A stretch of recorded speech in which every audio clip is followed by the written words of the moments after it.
Cacturn may seem like just another grass-type Pokémon, but its Pokédex reveals something that seems like something out of a psychological horror movie.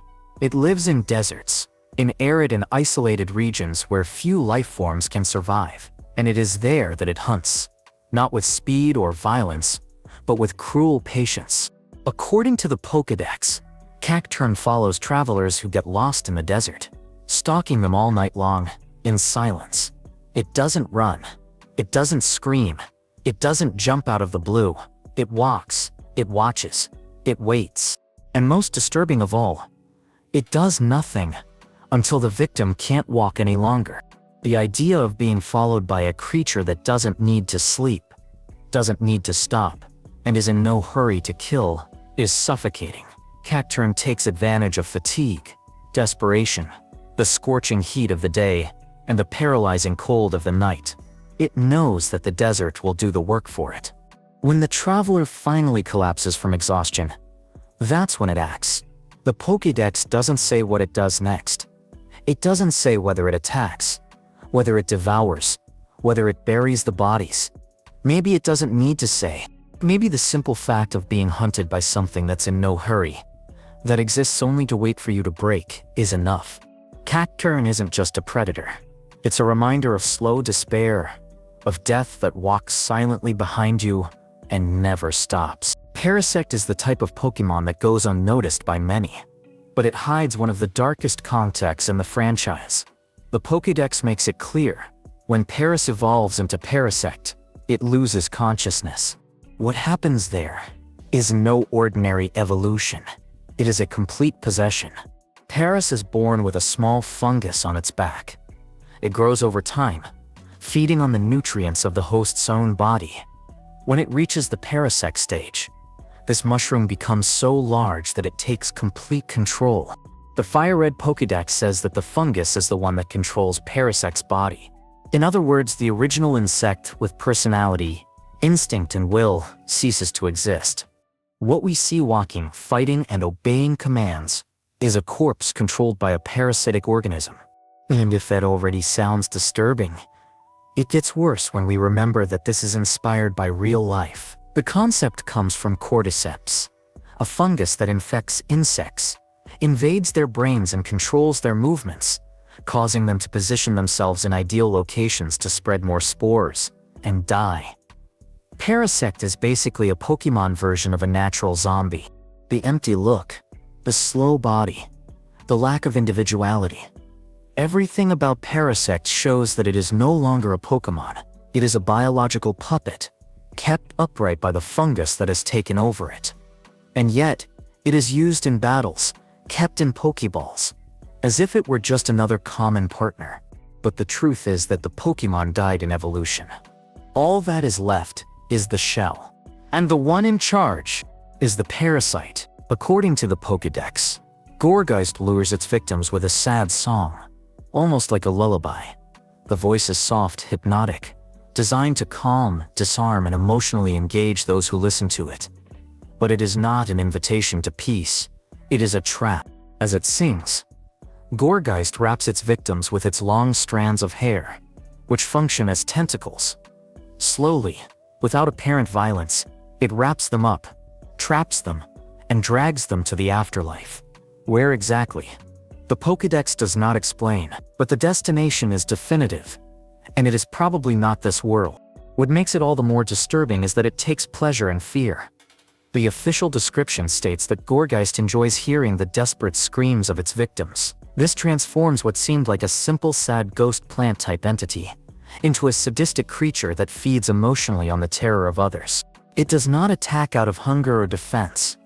It attacks for pleasure. Gourgeist is not a forest protector, nor a friendly Halloween spirit. She is an emotional predator, using sadness as bait and fear as entertainment. And it all starts with a song, sweet, sad, and deadly. Glalie may look like a floating ice head, with a blank expression, but the Pokédex reveals a coldly cruel nature behind its static appearance. According to its entries, Glalie freezes its prey in an instant, leaving them rigid as stone, right down to the bone. It doesn't paralyze. It ends life in a snap, without giving it a chance to react. And it's not just for the ice, it's to devour. Ruby's Pokédex is clear. Glalie freezes its prey with its icy breath. Then it tears it apart and devours it. In other words, what appears to be just an ice-type Pokémon is in practice a merciless predator that acts with clinical precision and absolute brutality. It has no emotion, no fury. It acts like a natural being programmed to kill with literal coldness.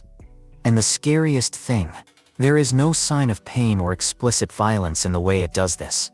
Everything is fast, silent, efficient, as if he were a force of nature, or Glalie is not the Pokémon you want to encounter in a freezing cave. He doesn't chase you. He waits for you to get close. And when you're close enough, it's too late. Banette is one of the most haunting Pokémon that ever existed. Not because of what it does in battle, but because of what it represents. The Pokédex reveals that Banette was just a regular plush toy, discarded by a child. But the abandonment generated a grudge so deep that it somehow gave life to the doll. Not by magic, not by evolution, but by pure hatred. Banette was not born. He was created by pain, by contempt. He lives only to seek revenge. He carries worn seams on his body, empty eyes, and an expression that never changes. His mouth, sealed by a zipper, is not decorative. It holds a curse.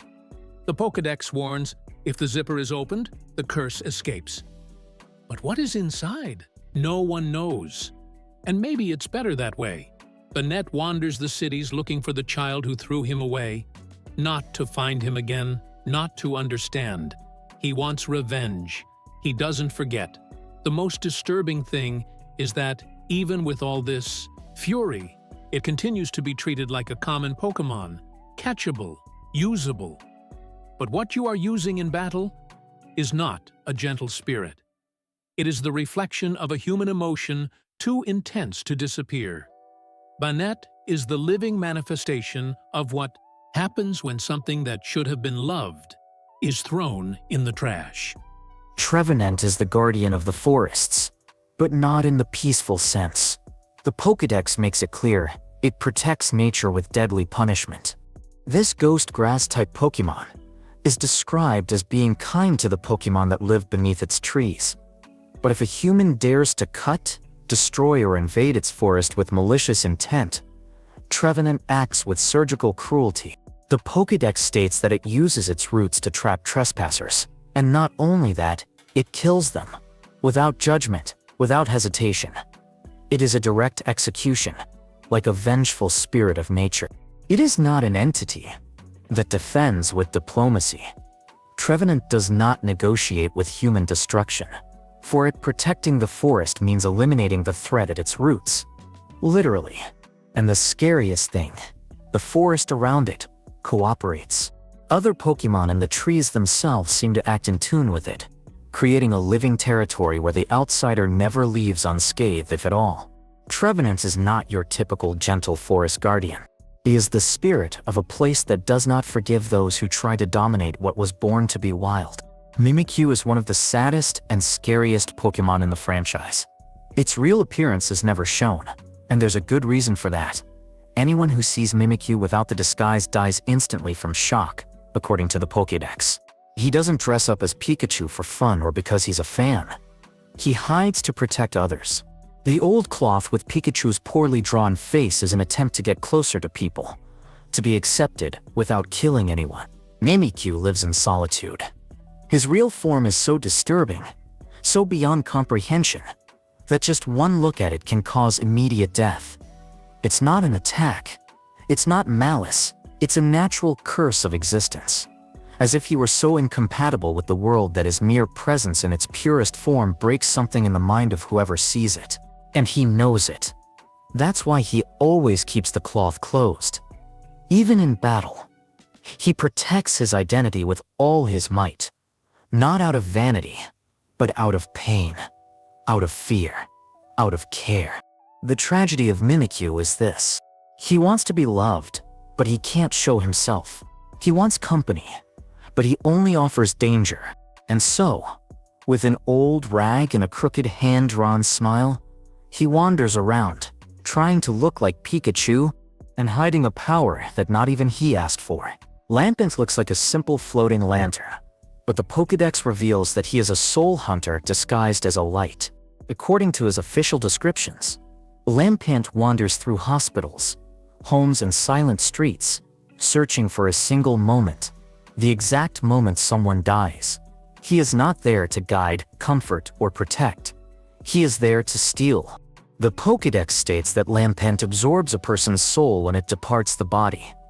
He does not wait with sadness or mourn death. To him, it is an opportunity. A meal. He feeds on the soul like a spiritual thief who lives on the border between life and emptiness. And the most macabre? He seems to know exactly when and where death will happen. As if he is drawn to the end. As if he follows the scent of the last breath. There is no battle. There is no confrontation. The soul leaves, and he is already there.